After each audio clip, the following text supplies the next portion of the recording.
You want to disrespect an officer of the law? I can help you solve the case. I can tell you who did it. Oh, you're a joker, huh? You tell me jokes? I'm a rapper. Oh, you're a rapper? Oh, okay. You got a record contract? Not yet. Give the clue for the bus if you show me some trust. Have you ever been to juvenile hall? I ain't fucking with you. Hey, watch the mouth. Watch it. Come on, man. Just watch me. Watch and listen.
What's up, everybody? The time has finally come.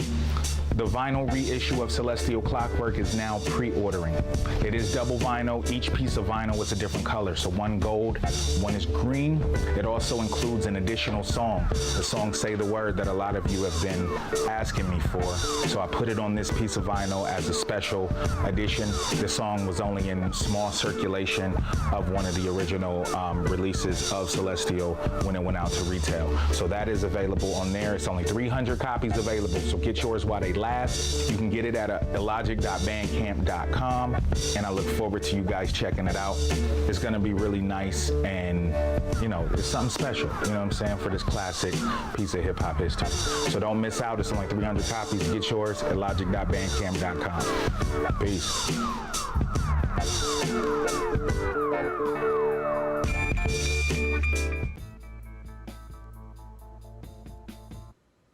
If a picture's worth 1,000 words, I'll paint 1,000 pictures to symbolize the decibel levels, bred of 1,000 whispers. To mummify useless, unknown poems, spitters showered with gold glitter, pressure increase, unleash the catacomb splitters. And for some reason you wonder why your puzzle is a jigsaw. When you fail to decipher the Morse code to simply avoid the pitfalls. If need be, I can get raw, just pocket the latex. But that's like asking why the man with no legs crossed to see the apex, or why the unplanted seeds won't blossom into a garden. Parallel to your search for stardom where you leave breadcrumbs and jargon that you can't even feel. So how's that for surface tension? Every step shows you're a worthless henchman itching to meet your maker. I'd rather finger paint than take a tainted pen and curse the paper. Voice box turns cauldron, saliva boils, then thoughts of vapor. See, if almost only counts in horseshoes and hand grenades, then a thoroughbred's accuracy isn't the focal point of perfection. Therefore, you trudge through waist-high sludge and caramelized paints where prints left taint every breath. Inhale. Hold in oxygen. Then step graciously over landmines shallow beneath the soil surface. Take a small step for man and ascend the stairway to heaven on pegs, or a giant leap for mankind to stand and keep your legs. What a dilemma to hold hands with. Sanity's a steep cliff of gift, and it seems because of your forked-tongued dreams your hand slipped. Grip your canteen to get rich schemes and set sail on the 7 seas. Hooker left that envy to drown in greed. Before you swallow your pride and wash it down with a glass of formaldehyde, I'll preserve the day the earth fell. To symbolize how Atlas died, I've tried to rush the wormhole to deliver a eulogy. But the other 8 planets followed me to stage a silent mutiny, like no more dodging shooting stars, a lashing of asteroid belts, avoiding supernovas in fear of android wealth. So if science and religion is the building block for a laughing stock, the foundation should crumble at the epicenter of the aftershocks. The bow breaks at the vinyl spots, the crater will fall as crime rate drops. I timed hate crops harvest to see if records of frisbees fly farthest. Well, that would depend on the trajectory. And the way the projector projected me, I was a hologram, waiting for when to inherit merit discrepancy. Is it time for liftoff? Go-go gadget propellers are prepared. Is it time for liftoff? The rocket fuel was at peak in midweek. I think it's time for liftoff. The structural integrity seems to be holding, but 3 astronauts were found in the cockpit falling asleep. So will these 1,000 whispers ever hold a cleft note to sing? Or will these blisters become targets of the Scorpion King's sting because the poison invades the veins till the stage is immune? I'll take a rain check in the same breath of a checkmate. In 3 moves, I know everything is everything and nothing's still something else. So I cleared my shelves of any signs of wealth to impress the elves. My neck, it holds bricks that weighs down my liftoff. As a precaution, I've replaced the wood in the loft with something soft. Your windows, they look clear, but my panes are stained glass. To dampen the impression of expression any fame has, do the hues you use capture the pain my frame has? Or are you caught in the faces we weave, scared to change masks? I'm the lawnmower man on a mission to slaughter the strange grass, but first I must erase cyberspace and rape the track before train pass. You strain cash, I take the root of evil and make tea. Patiently holding hands with anxiousness, I can already taste it. The kettle whistle, interrupting my vision of rainbow bands. The steam scolded my hands, the mug shattered and I wasted it. So if a picture's worth 1,000 words, I've painted 1,000 pictures on the beautiful backdrop of butterfly kisses. What up, everybody? What up, what up? Welcome to Beats and B-Sides, deep dive into Celestial Clockwork. This week, we are covering the beautiful 1,000 Whispers. And it took me a while. Like I've been working on 1,000 Whispers for a while, because memorizing. What up, Brew? What up? What up? What up? What up, everybody? What up, T Gates? What up, Chad? What up, Eric?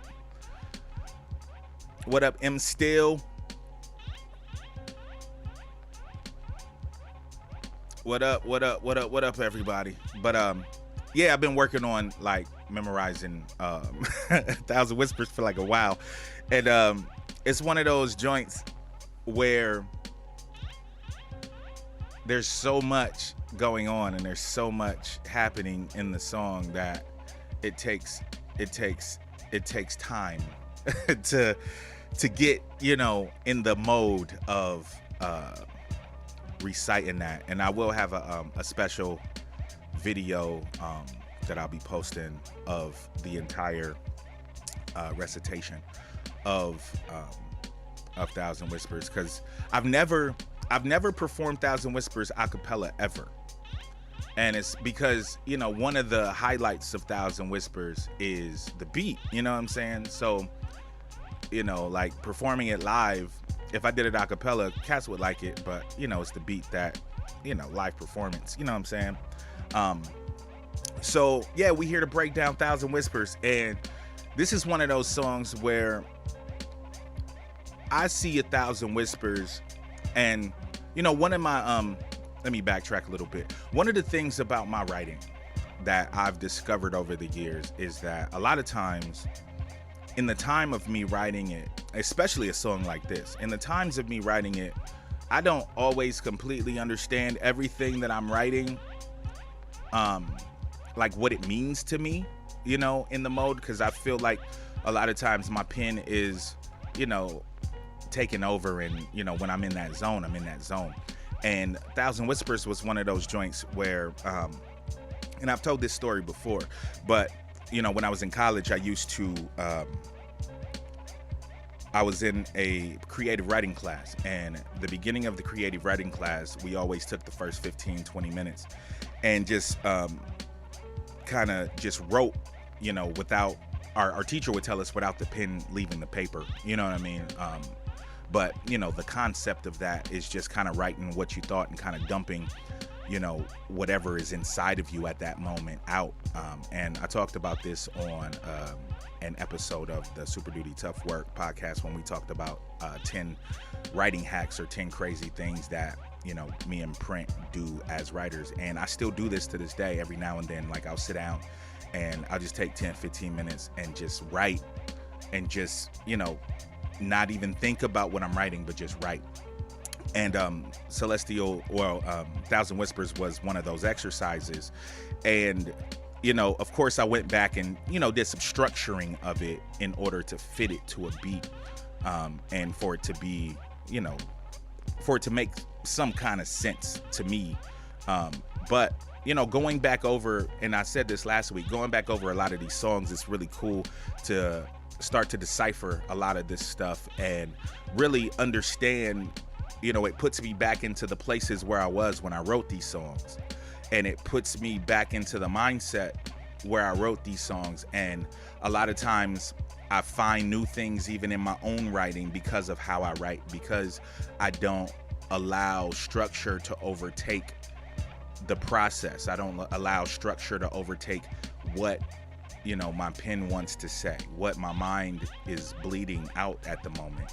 And for me, the metaphor of A Thousand Whispers is the entirety of my career. I feel like, over the span of my career, I've put out, I don't know how many records, I've written, I don't know how many rhymes, recorded crazy amounts of verses, and, I'm still yet to be in people's top 5, and it doesn't bother me at all.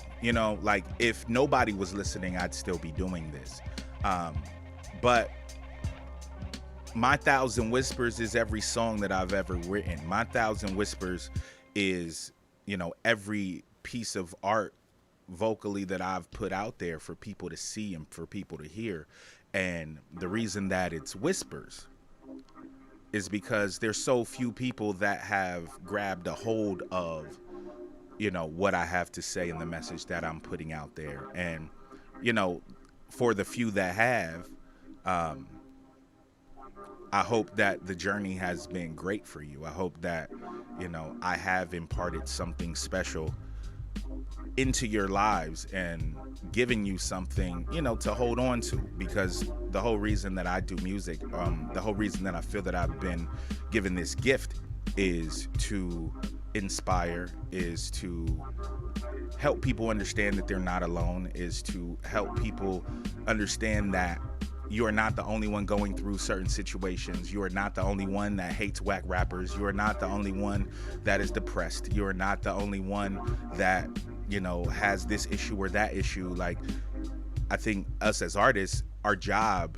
is to give people something to aspire to, as well as give people something that gives them comfort and allows them to embrace who they are and not be afraid of who they are, because everybody is special in some way, in some shape, form, or another. So I believe that that is the metaphor for Thousand Whispers, because the song itself doesn't have any specific theme. because of how it was written, the song itself is kind of a scattering of emotion, a scattering of thought, a scattering of, you know, just feeling. And there's no pinpointed, well, this is what this song is about. You know what I'm saying? Like there's none of that in this song, because it was something that just poured out of me at the time, and I wasn't thinking about song concept. I wasn't thinking about song structure even. I wasn't thinking about, that's why it's a 5-minute long verse. You know what I'm saying? Like, that's why it's 5 minutes long. Like this verse, even doing it a cappella, when I was recording the video earlier, the video itself is 4 minutes long.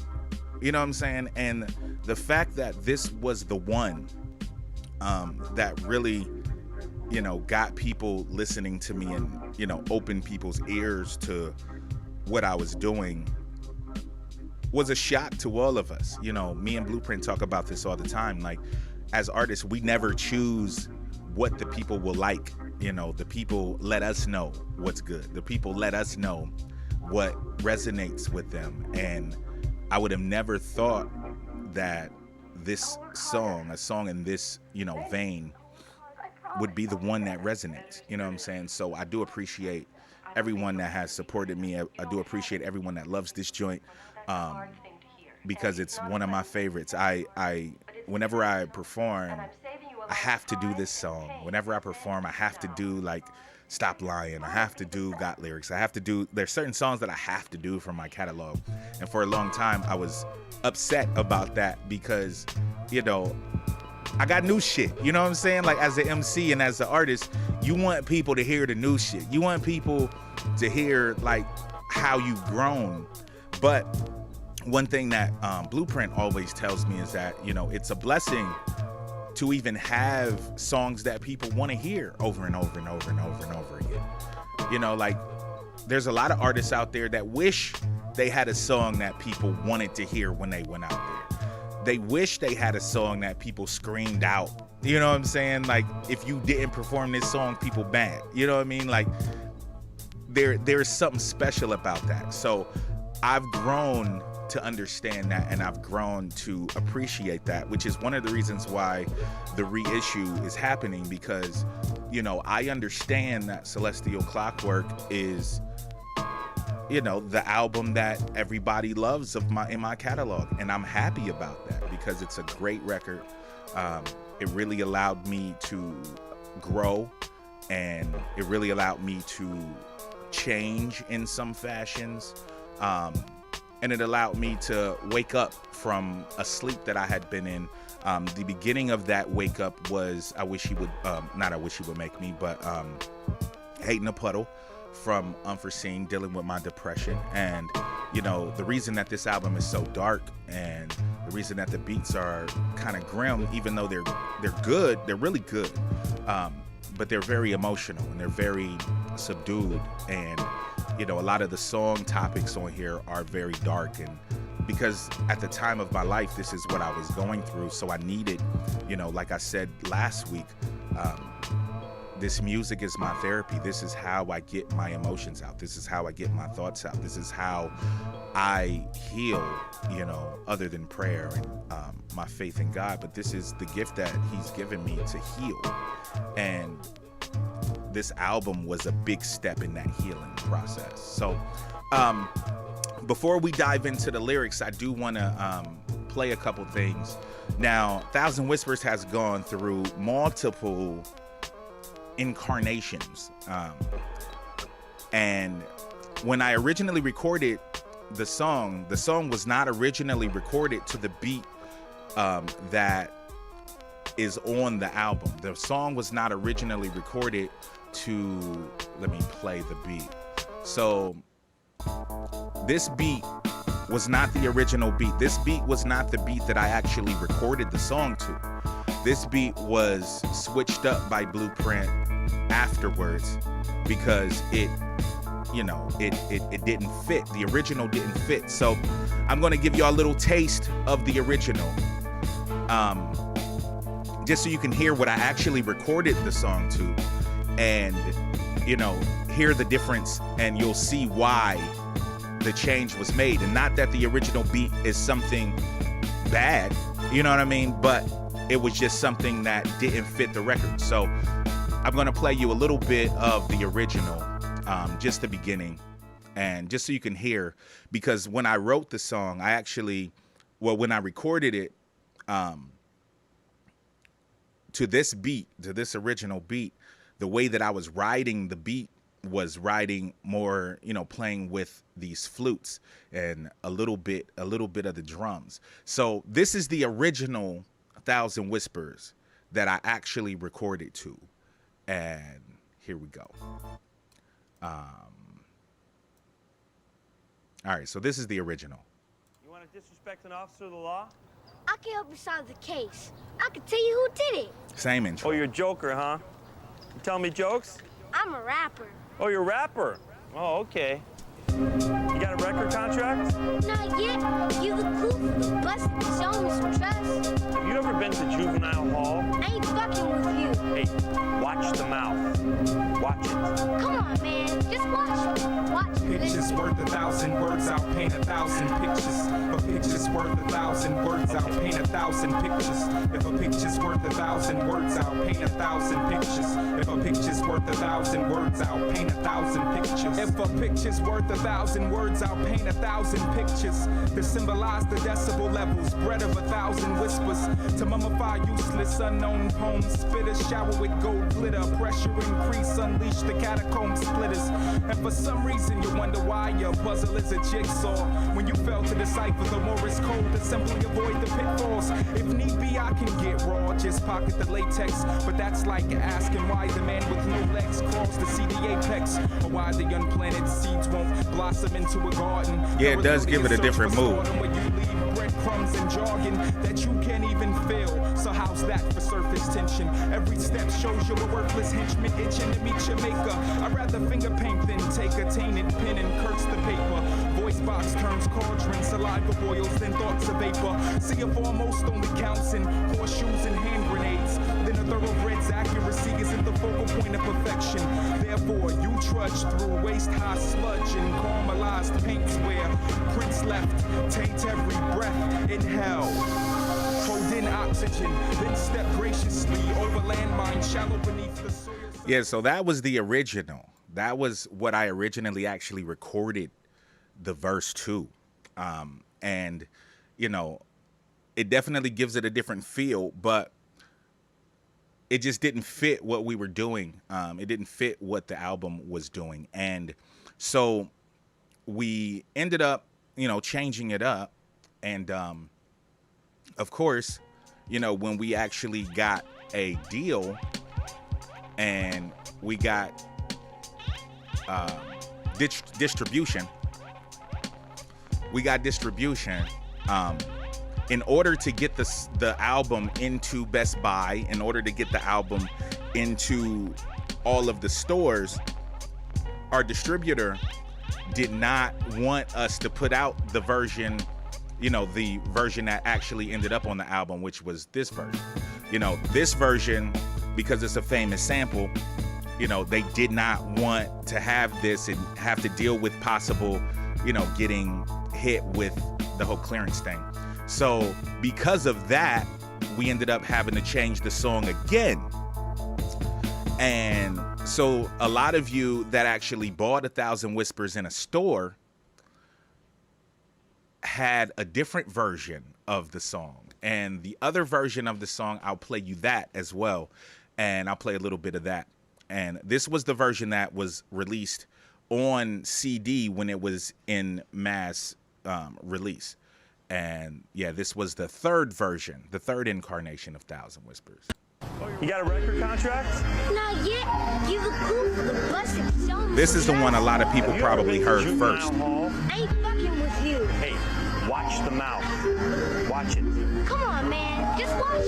Watch. watch and listen. If a picture's worth 1,000 words, I'll paint 1,000 pictures to symbolize the decibel 1,000 levels, spread of versions. 1,000 whispers, to mummify useless unknown poems, spitters shower with gold glitter, pressure increase, unleash the catacomb splitters. And for some reason you wonder why your puzzle is a jigsaw. When you fail to decipher the Morse code to simply avoid the pitfalls. If need be, I can get raw, just pocket the latex. But that's like asking why the man with no legs crawls to see the apex, or why the unplanted seeds won't blossom into a garden. Parallel to your search for stardom, where you leave breadcrumbs and jargon that you can't even feel. So how's that for surface tension? Every step shows you a worthless henchman itching to meet your maker. I'd rather finger paint than take a tainted pen and curse the paper. Voice box turns cauldron, saliva boils, then thoughts of vapor. See it foremost only counts in horseshoes and hand grenades. Then a thoroughbred's accuracy isn't the focal point of perfection. Therefore, you trudge through waist high. Okay, so that was the original, well, the third version of Thousand Whispers.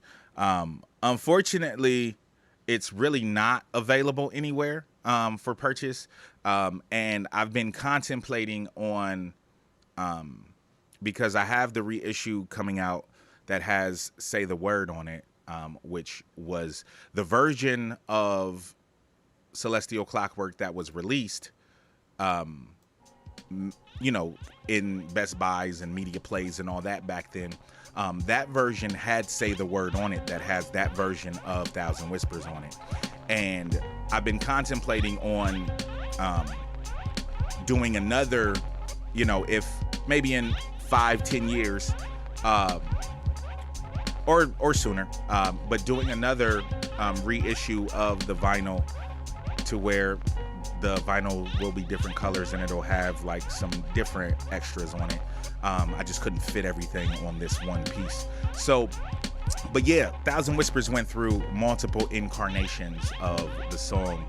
And of course, the version that everybody likes the most is, you know, the version with the well-known sample. I'm not going to say who it is just in case. Now,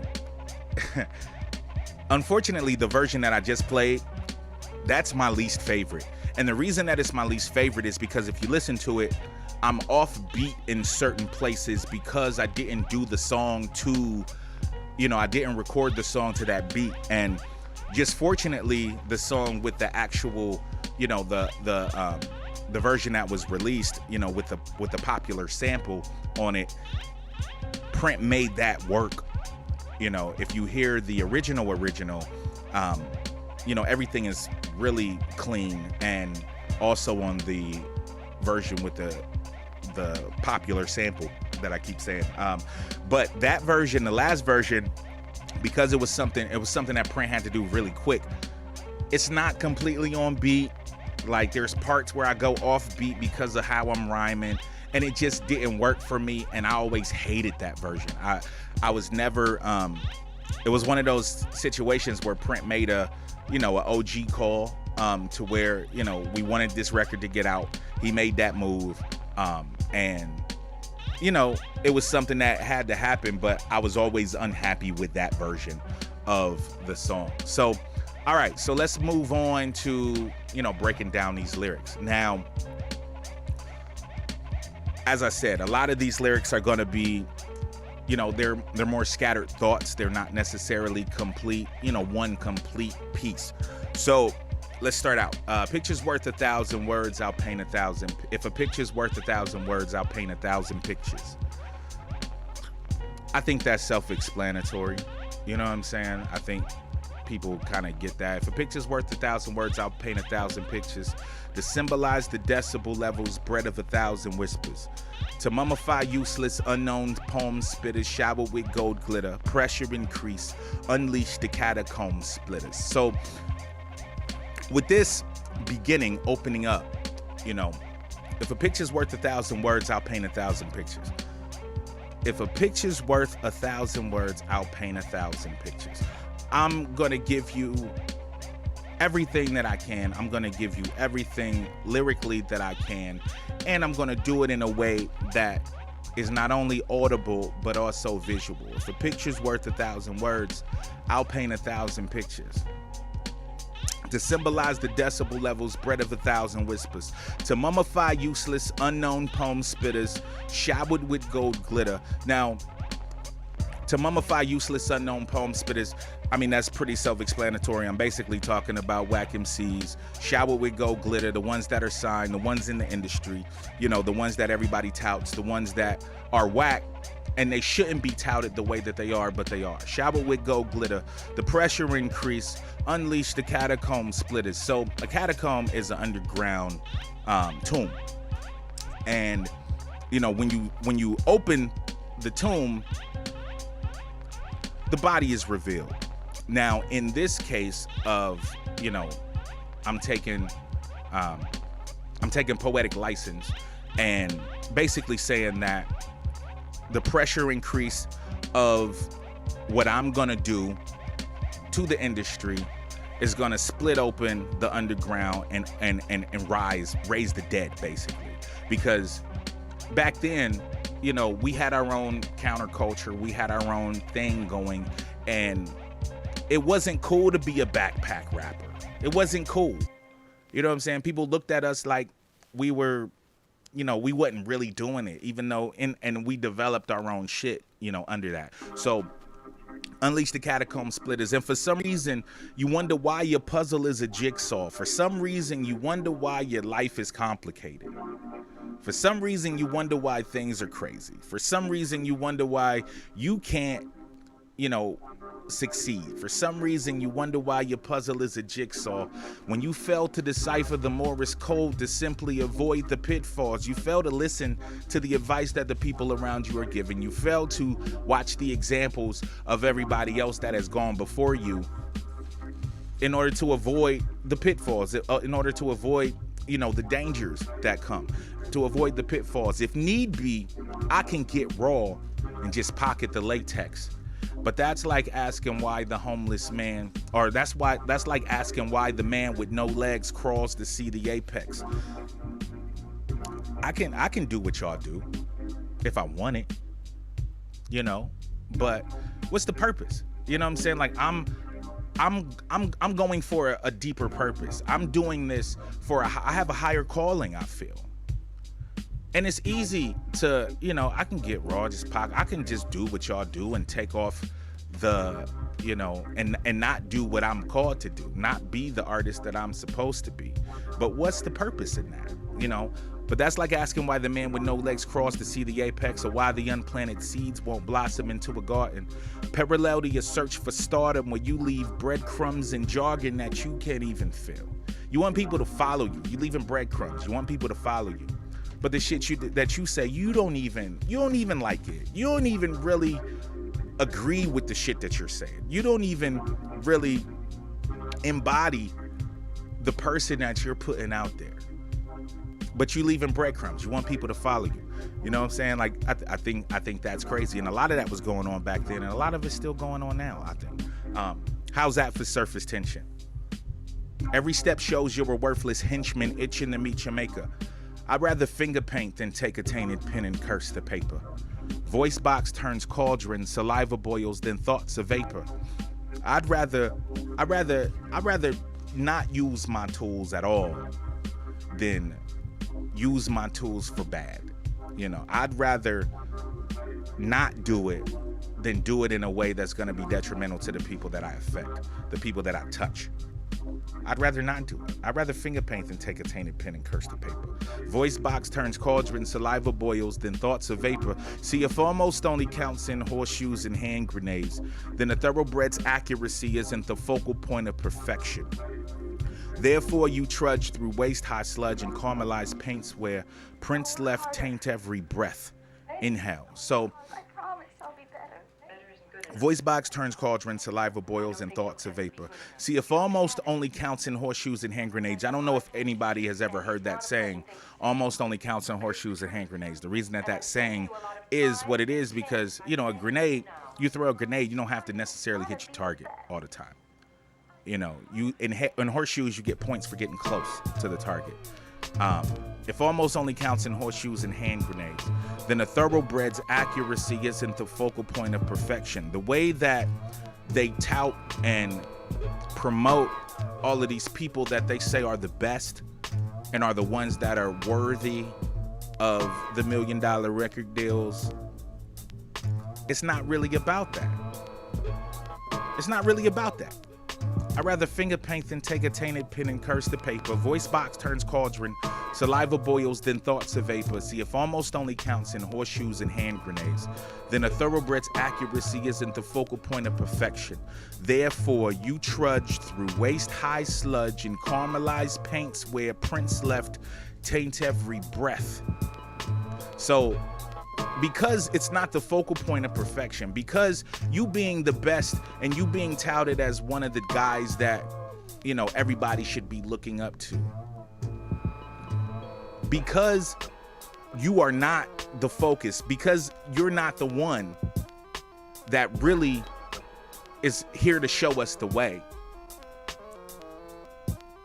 you don't really mean anything in the grand scheme of things. You're giving us something to dance to. You're giving us something to groove to. Okay, you know, that's cool, you know, and I appreciate that. But I'm here for a higher purpose. I'm here to do something different. And again, like last week, I talked about this with Birthright. I had a big ass ego when I was writing a lot of this stuff too. So, you know, me feeling like I'm the savior of fucking hip hop, you know, I guess you have to have that, you know, mindset when you're a 17, 18-year-old, you know, trying to break into the industry. You know what I'm saying? Therefore, you trudge through waist-high sludge and caramelized paints where prints left taint every breath. Inhale, hold in oxygen. Then step graciously over landmines shallow beneath the soil surface. You're going to get into this industry and you know that you're not who you say you are.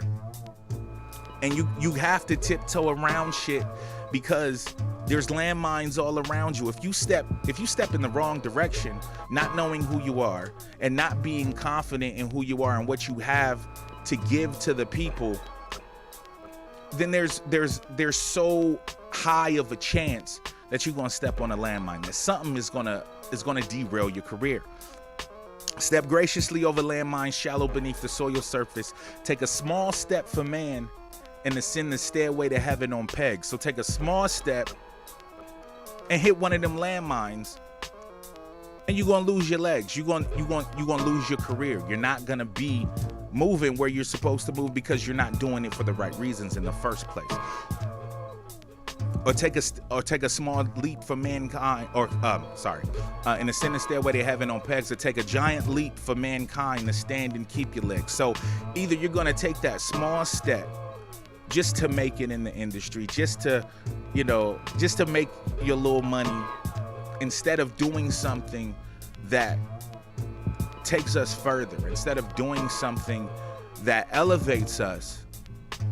You know, take a giant leap for mankind to stand and keep your legs. So I'm saying, like, are you gonna take that small step and just try to be whatever, you know, the industry wants you to be? Or are you going to take that big leap? Are you going to, you know, try to do something that progresses the culture? Are you going to try to do something that continues to elevate us? What are you going to do? The choice is yours. As an MC, the choice is yours. The choice is all of ours, you know? All right, so take a giant leap for mankind to stand and keep your legs. What a dilemma to hold hands with. Because I had record deals on the table from major labels that wanted me to do something that wasn't in me to do, that I wasn't called to do. I had those offers available, and if I would have took those, you know, maybe I could have freaked it into something eventually, but I would have had to walk a path to get that money, to get that check that wasn't meant for me. I would have been selling myself short and selling the people short of what I felt that I was called to do, what I've been inspired to write. And, you know, it's a hard thing to make that choice. It was difficult as an 18-year-old, you know, sitting in so deaf offices. It was hard to make that choice. You know what I'm saying?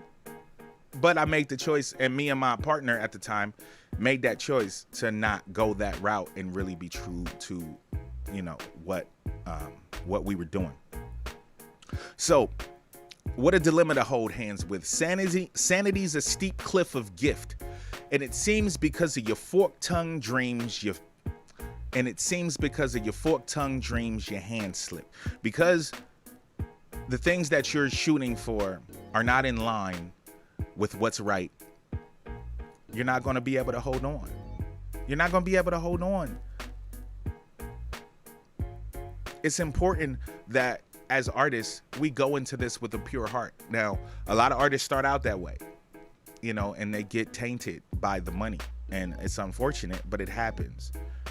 But it's important for us to go in with a pure heart. That's the reason that artists like me and A$AP Rock and Slug and, the list goes on and on, have been able to do this for 20 plus years and still have people care enough to support us in what we do.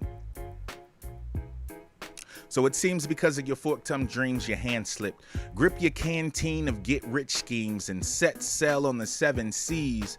Hooker left that envy to drown in greed. Hooker left that envy to drown in greed. I love that line so much. I don't think I need to explain it. I just love the line. Hooker left that envy to drown in greed. Before you swallow your pride and wash it down with a glass of formaldehyde. Before you get into a place where you realize that all the shit that you've been talking, all the stuff that, because you're not being true to yourself, you got to swallow your pride, but you wash it down with a glass of formaldehyde because you still stuck in that place. You want to preserve that pride. You don't really want to give it up. You got to swallow it because you have no choice when you see that there are people that's doing it and doing it on a level that you wish you could because they're true to who they are. I may not agree with everything that NWA was talking about, but they were true to who they are, who they were. I may not agree with everything that Spice One was talking about or MC8 was talking about, but they were true to who they were. Most of the time, people who are successful at what they do, they are successful because they are true to who they are. They're true. Wash it down with a glass of formaldehyde. I'll preserve the day the earth fell. And I'm talking about hip hop as the earth. I'll preserve the day the earth fell to symbolize how Atlas died. I've tried to rush the wormhole and deliver a eulogy. I tried to let this shit die. I've tried to rush the wormhole and deliver a eulogy. But the other 8 planets follow me to stage a silent mutiny. Unfortunately, people keep supporting this bullshit, so it keeps getting made and it keeps getting done, and it's getting worse and worse and worse, and it's gotten worse and worse and worse. There's no balance on the radio. There's no balance in there's very few artists that, in my opinion, and this is all my opinion, there's very few artists that are really true to who they are and that are giving the world something to chew on. There's very few. I'll preserve the day the earth fell to symbolize how Atlas died. I've tried to rush the wormhole to deliver a eulogy, but the other 8 planets follow me to stage a silent mutiny. No more dodging shooting stars. No more lashing of asteroid belts. No more avoiding supernovas in fear of android wealth. So if science and religion, because they always tell you that 2 things you should never discuss is science and religion, but in most people's lives, science and religion are the foundation of their lives. Everything that they build on is based off of science. Even if you don't necessarily completely agree with science, the fact that you're inhaling and exhaling, you believe that oxygen is real. You believe that if you jump, you're going to hit the earth because gravity exists. Like, you believe in science in some way. And a lot of people are religious, and they believe that religion is the basis of a lot of their existence. So that's 2 things that they tell you never to talk about, but that's the 2 things that most people have as the foundation of their lives, weirdly enough. The foundation, so if science and religion is the building block for a laughing stock, so a foundation is the building block for a laughing stock. So I'm saying that life is the laughing stock. I'm using life as the laughing stock because a lot of people live their lives, and unfortunately, when you look at them, they're moving in directions that, from a mile away, you can see that they're going somewhere that they shouldn't be, but they continue. Foundation should, so if science and religion is the building block for a laughingstock, then the foundation should crumble at the epicenter of the aftershock. The bow breaks at the vinyl spots. The cradle will fall as crime rate drops. I time hate crops harvest to see if records of frisbees fly farthest. So the bow, but when the bow breaks, the cradle will fall down, will come baby cradle and all. That's, kind of a play on that with these, and I'm sure, most people pick that up. But the bow breaks at the vinyl spots. It comes down to the producers and the MCs of this music. It comes down to what we choose to do, The bow breaks at the vinyl spots. The cradle will fall as crime rate drops. I time hate crops harvest to see if records of frisbees fly farthest. So the hate crops is basically the development of what the music industry has become. I saw a post on Facebook from one of my dudes that is a DJ actually, and his post said, black radio, black music is basically right now degradation. It's not a place that uplifts us. And this is a general statement really, but it's mostly black artists that are hip hop artists in general. It's not music that uplifts us. It's music that basically is oversexed, overdrugged, and just about partying and, getting money that, and none of that is helping us.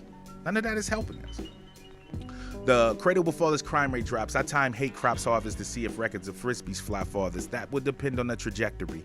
And the way the projector projected me, the way that I was made, I believe in God. So the way that God projected me, the way that God put me on this earth, I was a hologram.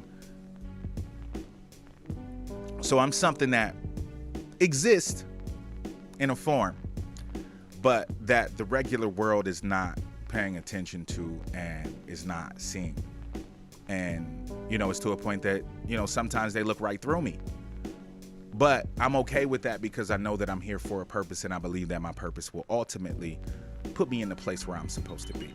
I was a hologram waiting for wind to inherit merit discrepancy. Has anybody read the book Inherit the Wind or seen the movie Inherit the Wind? That movie was about freedom of thought. Basically, it was like a court case where a teacher was teaching the theory of evolution, and in, I believe it was either Tennessee or Mississippi, where it was illegal to do that. It was illegal to teach the theory of evolution. They could only teach the theory that was in the Bible about creation. So that's a play on words with, if I was a hologram waiting for wind to inherit merit discrepancy. Is it time for liftoff? The go-go gadget propellers are prepared. Is it my time? Is it time for me to take off? Is it time for me to blow up? And this was the time that, I was in Herb magazine. I was, this was like one of those albums to watch, you know what I'm saying? So I was talking to myself, is it time for liftoff? I think go-go gadget propellers are prepared. Is it time for liftoff? The rocket fuel was at peak in midweek. I think it's time for liftoff. The structural integrity seems to be holding. Like I'm here and I'm moving, and everything that I've done so far is keeping me steady and keeping me sturdy. The structural integrity seems to be holding, but 3 astronauts were found in the cockpit falling asleep. Now, I use the number 3 a lot in a lot of my rhymes, and sometimes it relates to the Holy Trinity. Sometimes it relates to my old crew, Third Eye, and this, at this time we were having issues, so I did throw a lot of little jabs in there that I knew about.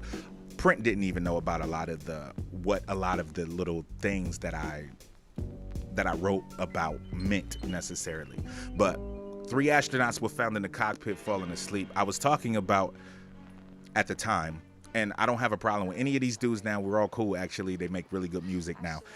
But I was talking about the third at the time that, the reason that Unforeseen Shadows was created was because I was in a crew and we were making music, we were doing shows, but we hadn't put an album out yet. And it was like, we got all this talent, like we're ready. We got all this, and we're not putting an album out. So I had to go off on my own. So that's the 3 astronauts falling asleep. A lot of people, no one would get that. I only know a lot, and that's why I say a lot of the things that I write for me first.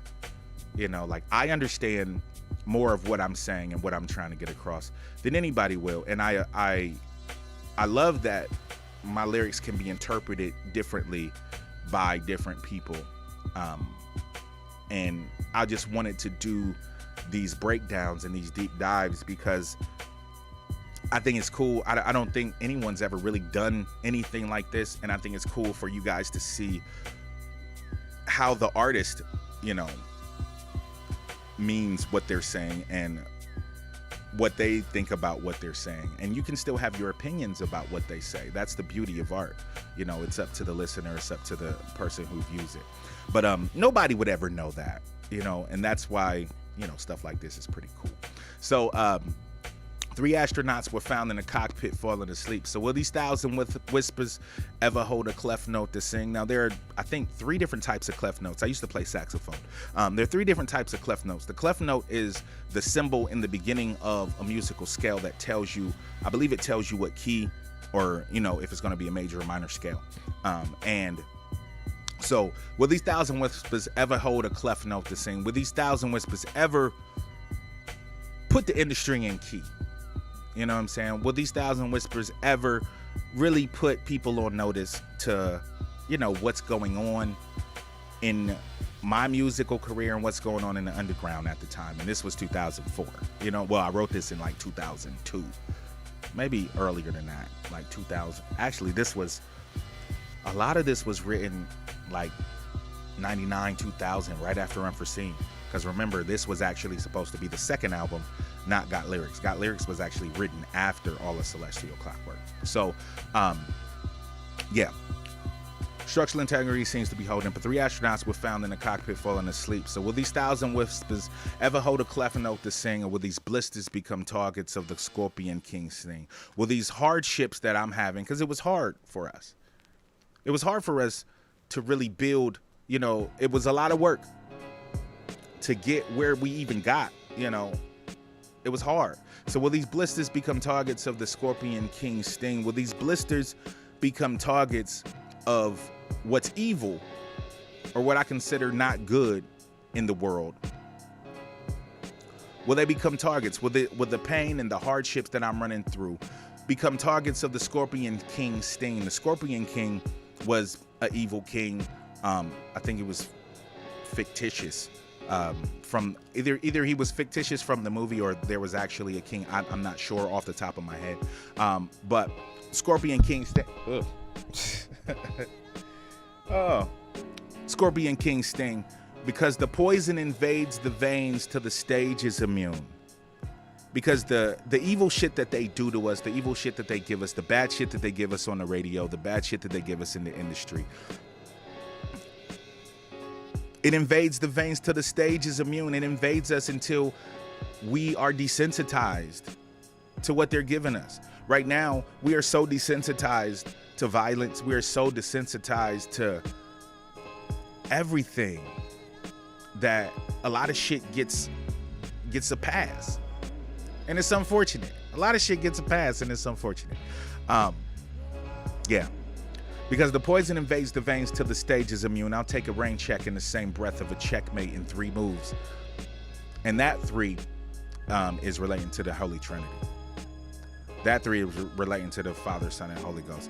I'll take a rain check in the same breath of a checkmate in 3 moves, because I feel like I'm moving in a way that is divinely inspired. And, you know, that's just my beliefs. Checkmate in 3 moves. I know everything is everything and nothing's still something else. So I cleared my shelves of any signs of wealth to impress the elves.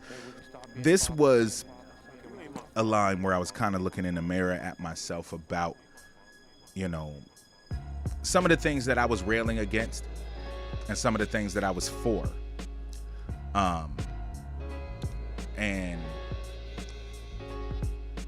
oh yeah, the movie came out in 2002, but the Scorpion King theory, or the Scorpion King, is actually based on an actual king, I believe, that was from Egypt. So I did a lot of reading and shit. I know what the movie is about, but I was more relating to the actual tale of the Scorpion King. But so I'll take a rain check in the same breath of a checkmate in 3 moves. I know everything is everything and nothing's still something else. So I cleared my shelves of any signs of wealth to impress the elves. So in this time, it was very it wasn't a good thing to even want necessarily to be a part of the industry. If you wanted to be a part of the industry, you had to do it on your own terms. And if they didn't accept your terms, then it was like, fuck them, you know, independent as fuck. You know what I mean?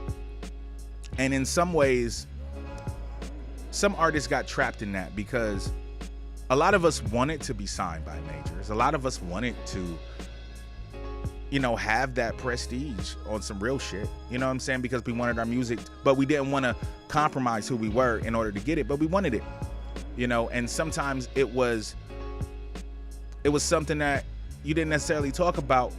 You know, you just made moves, and if you made moves in that direction, then, you know, cool. And if you got that popping, then you got that popping, as long as you did it in a way that was true to yourself. But, you know, a lot of times it was hard for an artist like me because I wanted to get signed. You know, I just wanted to do it my own way. So I cleared my shelves of any signs of wealth to impress the elves. My neck, it holds bricks that weighs down my lift off. I got so many problems in my life. I was going through a lot of things. My neck, it holds bricks that weighs down my lift off. As a precaution, I've replaced the wood in the loft with something soft. Your windows, they look clear. Your life looks easy. You know what I'm saying? Your life looks easy.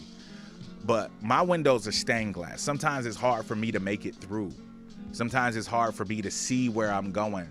But I have faith that I'm going in the right direction. I have faith that things are going to move and be good for me in the end.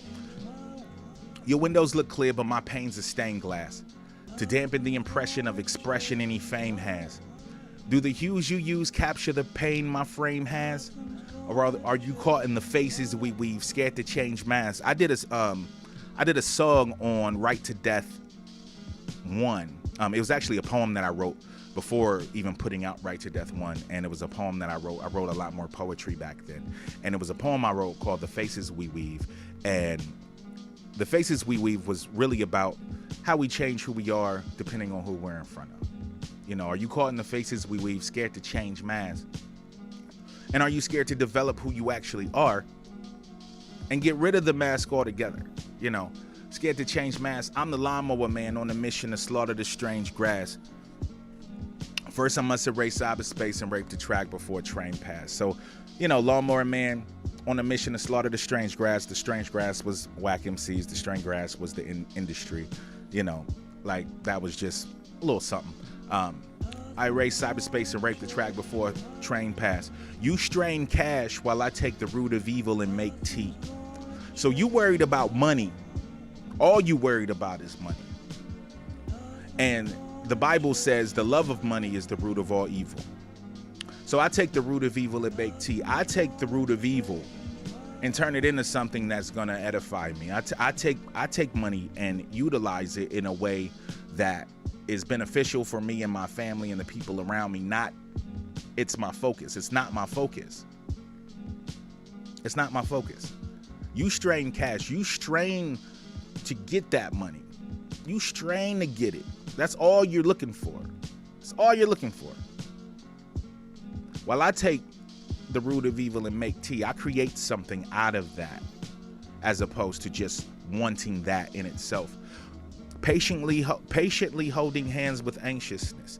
I can already taste it. I can already taste my victory. I can already taste that tea that I'm making, that has the money sprinkled in, that has, you know, the success, that has the being true to myself. All of that is in this tea. I can already taste it. There's the kettle whistle. It's done. It's done. I'm ready to drink it. Interrupting my vision of rainbow bands. The steam scolded my hands, the muck shattered, and I wasted it. Now, this was kind of,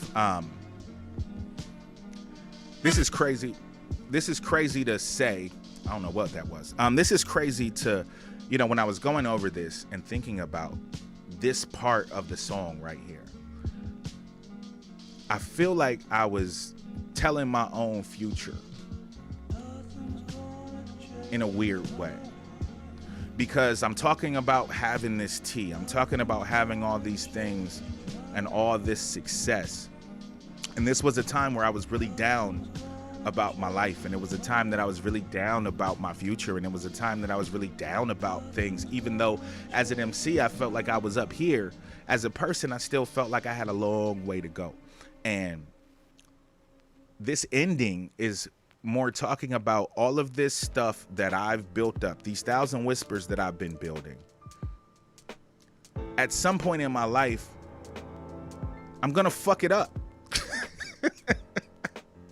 At some point in my life, I'm gonna fuck it up because some subconscious thing in me is telling me that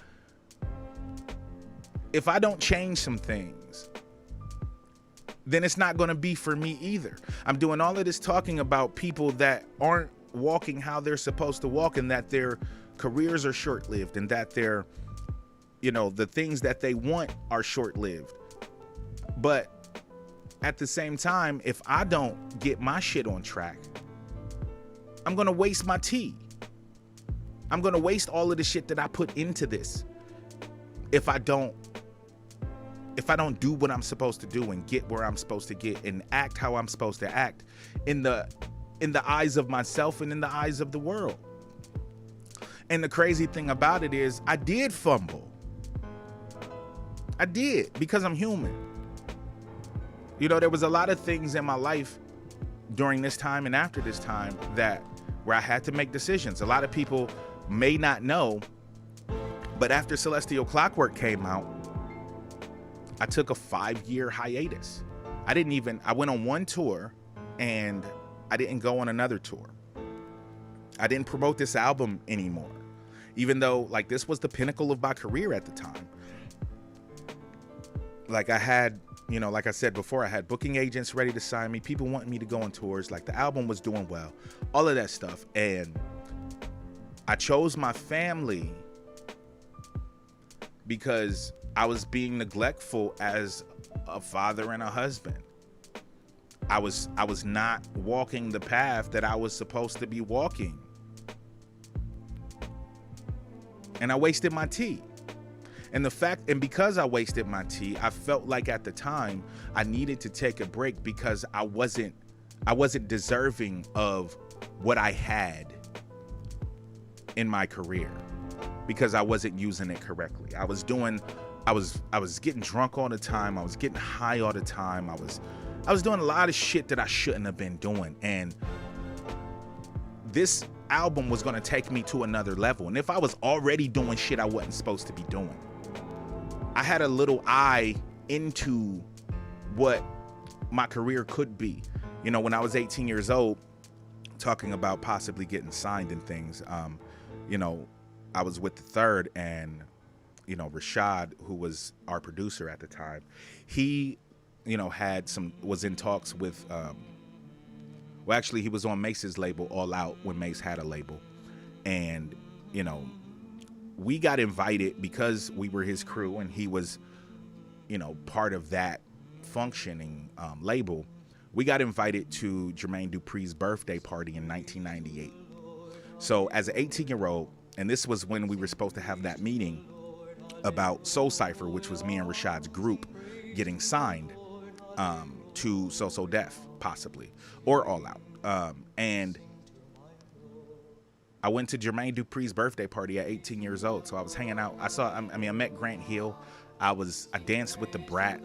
I met a lot of celebrities that weekend, you know what I'm saying? And it was really cool. And I kind of got a glimpse of what my life could be if I made certain moves. And I was getting to a point in my career where I wasn't going to be on that level necessarily, but I was taking some steps higher.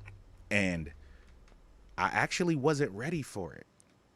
You know, I had already abused enough of what I was given. I wasn't ready. And taking that break was probably the best thing for me. And not necessarily the best thing for my career at the time, but the best thing for me as a person at the time. So I needed to take that break because I was spilling my tea. And now, you know, my tea is pungent, it's strong, you know what I'm saying? And I'm really in the driver's seat and know where I'm heading and know what's going on in my life and, you know, what I want to accomplish. So that's Thousand Whispers broken down. I really appreciate you guys checking this out, and, you know, let me know what y'all think, you know, in the comments. Let me know, you know, just how y'all feel about it in general and how y'all feel about the others as well. And, you know, next week we're going to keep it moving. Next week is Time Capsule. So next week is going to be a shorter joint because I'm only going through my verse. You know, I can't tell you what Aesop meant in his verse and what Vast meant in his verse. And, you know, my dudes are busy. So I will be breaking down my verse and my verse only. So next week will be a shorter joint. And I don't know, maybe in the end, maybe I'll do, I don't know, maybe I'll do like a 15, 20 minute like DJ set or something. I don't know. But anyway, thank y'all for checking this out. What up, Ilpo? What up, everybody that joined? I appreciate everybody that watched. And yeah, this has been Beats and B-Sides. Deep dive into Celestial Clockwork. Deep dive into Thousand Whispers. Next week, we got Time Capsule. Celestial Clockwork, double vinyl, dual colored, pre-ordering now. About less than 100 left, so don't miss out if you haven't got it. Really appreciate y'all. Peace.